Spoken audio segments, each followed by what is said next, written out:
یہ جو political instability ہے اس وقت، پنجاب حکومت کبھی ادھر کبھی ادھر، کبھی اس کے پاس کبھی اس کے پاس. اب میں یہ دیکھ رہا تھا کہ پاکستان اسٹاک ایکسچینج میں مندی کے سبب 253 کمپنیوں کے حصص کی قیمتیں گر گئی ہیں. سرمایہ کو 98 ارب 68 کروڑ روپے سے زائد کا نقصان اٹھانا پڑا ہے، اور ڈالر آج ایک دن میں 4.25 روپے مہنگا ہوا ہے. تو یہ جو پولیٹیکل سچویشن ہے اس کا خمیازہ ہماری معیشت کو بھگتنا پڑ رہا ہے، اور آگے بھگتنا پڑے گا آپ کے خیال میں مزید؟ دیکھیے، اسٹاک ایکسچینج کا معاملہ اتنا سنگین نہیں ہے. جو کچھ پاکستان میں اس سے صورتحال سنگین ہے کہ ہمارے ریزروز گر رہے ہیں، ہمارے روپے کی قدر گر رہی ہے، ہمارا تجارتی خسارہ بڑھ رہا ہے، ہمارا کرنٹ اکاؤنٹ ڈیفیسٹ بڑھ رہا ہے، سیاسی بے چینی بڑھ رہی ہے، IMF ہمارے ساتھ کھلواڑ کر رہا ہے، اور حکومت جو ہے وہ اپنے عوام کے ساتھ اور معیشت کے ساتھ کھلواڑ کر رہی ہے.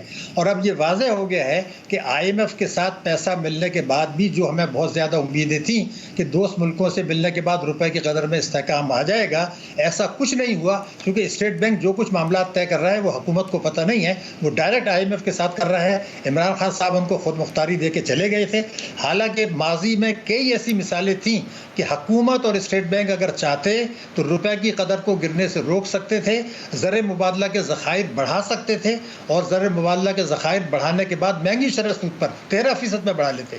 پھر IMF کے پاس جا کے مضبوط بنیادوں پہ بات کرتے، اس یقین کے ساتھ کہ ہمیں ہر قیمت پر ان کی ہر شرط ماننی ہے، کیونکہ آپ کے پاس چوائس نہیں تھا. لیکن اسٹیٹ بینک نے کوآپریٹ نہیں کیا، انہوں نے منی چینجرز کو بلا کے بات نہیں کی کہ آپ روپے کی قدر کو جو ہے وہ گرنے سے روکیں، سٹے بازی کو بند کریں جو ماضی میں کرتے رہے تھے. اسٹیٹ بینک ماضی میں قرضے بینکوں سے اور انویسٹر سے لاتے رہا تھا، وہ اس نے ہاتھ کھینچ لیا. کیا اس کے معاملات تھے اسٹیٹ بینک سے؟ IMF سے ہمیں نہیں پتا، خود مختاری دی جا چکی تھی. وفاقی حکومت میں جو وزیر خزانہ تھے ان کو کچھ پتا نہیں تھا کہ کیا ہو رہا ہے. حالانکہ اگر وہ چاہتے تو خود بھی منی چینجر سے بات کر سکتے تھے، مگر وہ شاید ڈر رہے تھے کہ IMF کہے گا جی آپ تو مداخلت کر رہے ہیں. میں آپ کو یقین دلا رہا ہوں ماضی میں متعدد مرتبہ روکا گیا تھا روپے کی قدر کو گرنے سے، جس سے مہنگائی اور معیشت آ رہی ہے.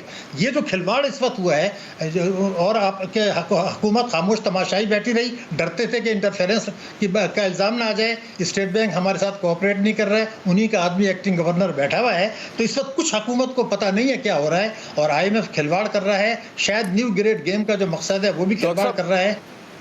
جی ٹھیک ہے، آپ یہ فرما رہے ہیں کہ IMF کھلواڑ کر رہا ہے. میں یہ دیکھ رہا تھا IMF کا سٹیٹمنٹ ہے آج کا کہ کسی بھی حکومت سے، پاکستان میں کسی بھی حکومت سے مذاکرات کرنے کے لیے تیار ہیں، کوئی پرابلم نہیں ہے ہمیں، اور انٹرم گورنمنٹ سے بھی کر سکتے ہیں. مطلب IMF اس حد تک پاکستان کی سیاست پر نظر رکھے ہوئے ہیں، انہیں نظر آ رہا ہے پنجاب میں کیا ہوا ہے، وفاق میں پہلے کیا ہوا ہے، آگے کیا ہو سکتا ہے. And they've passed a statement کہ ہم کسی بھی حکومت سے مذاکرات کرنے کے لیے تیار ہیں. انٹرم گورنمنٹ بھی ہو سکتی ہے تو اس سے بھی مذاکرات کر لیں گے. میں آپ سے عرض کر دوں، بالکل واضح بات ہے کہ تمام شرائط وہ تسلیم کرا چکے ہیں، امپلیمنٹ کرا چکے ہیں، پارلیمنٹ سے منظور کرا چکے ہیں، بجٹ میں شامل کرا چکے تھے. اب there is nothing remains کہ وہ اسے بیک آؤٹ کریں. اور ویسے بھی آپ کو پتا ہے کہ اگست کے تیسرے ہفتے سے پہلے تو کچھ ملنے والا نہیں ہے، تو ان کے لیے کوئی فرق نہیں پڑتا کہ وہ جو ہے، چونکہ شرائط ساری طے ہو چکی ہیں، پارلیمنٹ مان چکی ہے نا. جو کچھ انہوں نے کیا کہ 1000 ارب سے زیادہ کے ٹیکسز لگا دیے، روپے کی قدر گرا دی، بجلی کے نرخ جو ہے وہ گرا دیے، سب کچھ تو ہو چکا ہے. اب کیا ان کے پاس جواز رہ گیا ہے کہ وہ کہیں کہ جی ہم ان سے بات نہیں کریں گے؟ جو کچھ کہنے کی بات ہے وہ یہ ہے کہ انہوں نے ماضی میں کہا کہ ہم آپ کے وعدوں پہ اعتبار نہیں کرتے، آپ کے تحریری کمٹمنٹ پہ اعتبار نہیں کرتے، حکومت پاکستان کی گارنٹی پہ اعتبار نہیں کرتے. اس سے زیادہ وہ کیسے کیا کسی بڑی طاقت کو، جیسے ہمارے جیسے ملک کو ذلیل کریں گے؟